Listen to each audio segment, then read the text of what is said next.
అయా నగరి నియోజకవర్గం మన రైతాంగానికి, రైతు సోదరులకి, కార్మికులకి నా యొక్క నమస్కారాలు.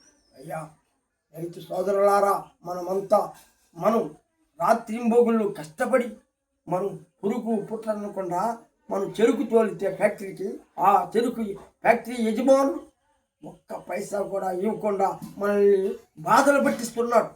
కనుక మనమంతా పోరాడి ఆ యొక్క నందకుమారుని ఈ యొక్క రాష్ట్రంలోనే లేకుండా, మన భారతదేశంలోనే లేకుండా ఇతర దేశాలకి తరం కొట్టాడు. వాడు ఇంకా మన యొక్క ఫ్యాక్టరీ కాడికి అడుగు పెట్టకూడదు. వాడు మనల్ని అంతా పీడించుకుంది. 7.5 సంవత్సరంలో మనం ఇబ్బందులో ఉన్నాం. మన బాధ ఒకటి కాదయ్యా. మనం అంతా కలిసి, రైతులంతా కలిసి పోరాడదాం. మనం మూతపడిపోయిన షుగర్ ఫ్యాక్టరీని తెరిపించుకుంటాం.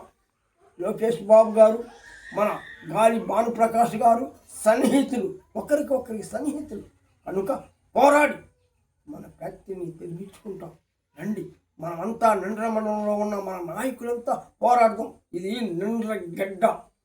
నిండ్ర గడ్డ మీద ఉన్నాం. రాయలసీమ నిండ్ర గడ్డలో ఉన్న మనం నిద్రపోకూడదు. మన ఫ్యాక్టరీని తెరిపించుకుంటాం. మనది